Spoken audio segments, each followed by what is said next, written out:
Ne cherchons pas à regarder notre prochain pour découvrir en lui ce qui nous déplaît, mais cherchons plutôt à regarder notre prochain pour découvrir en lui sa bonté, son amour envers son prochain.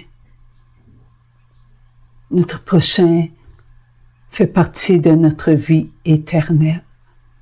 Nous serons toujours unis les uns les autres pour ne former qu'un seul je t'aime. Tous nos je t'aime, ce sont tous nos frères et nos sœurs. Unis, ensemble, ils ne forment qu'un seul je t'aime, celui du Père. Ne rejetons pas ce qui nous a été donné. Dieu le Père nous a donné à chacun, et chacun est avec nous. Nous sommes l'amour, nous sommes le présent, nous sommes avec chacun pour découvrir que chacun est une nourriture pour chacun de nous. Ne faisons pas ce qui est mal aux yeux de Dieu. Ne jugeons pas notre prochain parce qu'il offense Dieu, parce qu'il est cause de beaucoup de souffrances sur la terre. Juger notre prochain, c'est juger l'attitude de Dieu face à leur comportement. Nous devons laisser passer Dieu avant nous et ne rien demander autre que d'aimer notre prochain tel il est. Jésus nous dit de ne pas aimer le mal. Nous ne devons pas aimer le mal qui se présente à eux et qui choisissent de l'accomplir. Nous devons prier pour qu'ils puissent dire non aux tentateurs. Ce sont les tentateurs qui font chuter les enfants de Dieu dans le mal. Le mal ne nous appartient pas. Il est à l'extérieur de nous. Bien que nous avons la connaissance du bien qui est le moi et la connaissance du mal qui contrôle le moi, nous n'avons pas le mal en nous. Non, Jésus nous a tous purifiés. Jésus nous a guéris, libérés. Mais à cause de cette connaissance qui nous a fait connaître tout ce qui ne nous appartient pas, nous sommes faibles, aveugles, incapables de comprendre que c'est nous qui avons le dernier mot, pas Satan et ses acolytes. Nous pouvons refuser, car nous avons le vouloir de Dieu. Dieu nous demande d'être bon. Et pour être bon, il faut goûter à notre joie, à notre paix et à notre amour.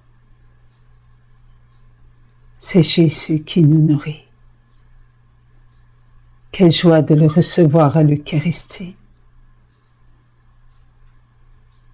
Quelle paix on retrouve lorsque nous savons que nos frères et nos sœurs sont en nous. Et que si Jésus nous nourrit, il les nourrit. Quel amour que notre Dieu. Il nous apprend à aimer notre prochain comme nous-mêmes. Nous avons reçu cette joie de découvrir que notre Père nous unit. Cette promesse que nous avons déposée dans le cœur de Maman Marie, de prier. Au début, pour la personne qui était pour être élue Premier ministre du Québec, eh bien, cette promesse aujourd'hui nous remplit de joie, car nous savons que lorsque nous prions pour cette personne, nous prions pour tous nos frères et nos sœurs qui sont à la tête des gouvernements. Et nous avons confiance que si Dieu nous a demandé de prier de notre Père, cette prière que nous prononçons porte des fruits. Et ces fruits viennent du ciel. Oui, ensemble, mes frères, oui, ensemble, mes sœurs. Prions-le, notre Père. Notre Père, qui es aux cieux, que votre nom soit sanctifié, que votre règne vienne, que votre volonté soit faite sur la terre comme au ciel. Donnez-nous aujourd'hui notre pain de ce jour. Pardonnez-nous nos offenses, comme nous pardonnons aussi à ceux qui nous ont offensés. Et ne nous laissez pas entrer en tentation, mais délivrez-nous du mal. Amen. Amen. Mes enfants, la mère de Jésus est votre maman. Oui, je suis votre maman pour l'éternité. Il est bon, mes enfants, de vous reconnaître être tout petit dans mon cœur de maman. Je vous ai apporté tant et tant d'amour. Lorsque je vous demande de prier pour la conversion de vos frères et de vos sœurs, cela est de l'amour. Lorsque je vous demande de prier avec le cœur, cela fait sortir de l'amour de vous-même pour vos frères et vos sœurs.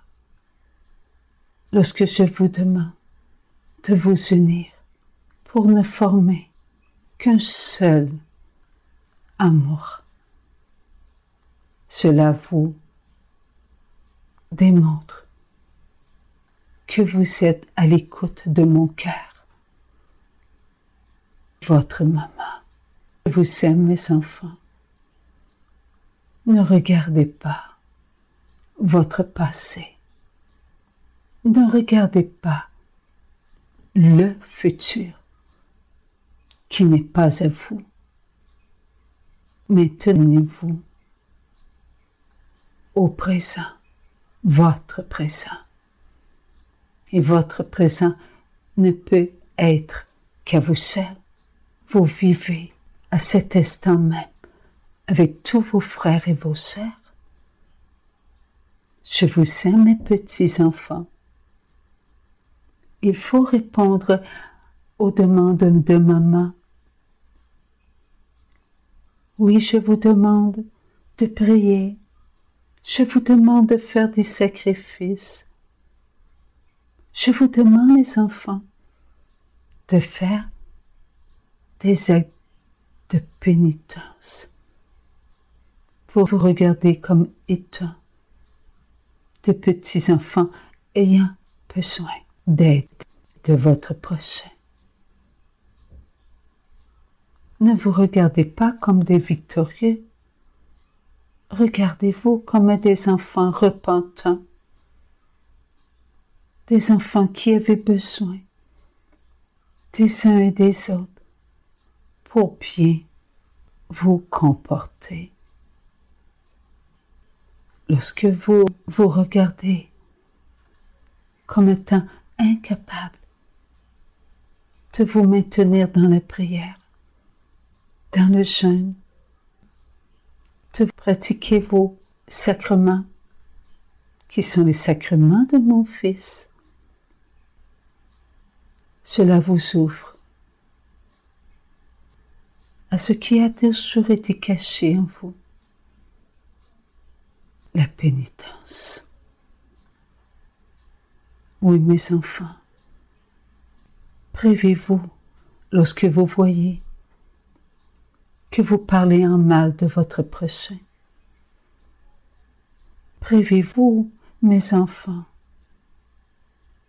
d'un loisir, d'une sortie, lorsque vous voyez que vous vous êtes mal conduit envers votre prochain et surtout envers ceux qui se conduisent mal. Lorsque vous vous conduisez mal envers ceux qui se conduisent mal, vous êtes pire qu'eux, mes enfants.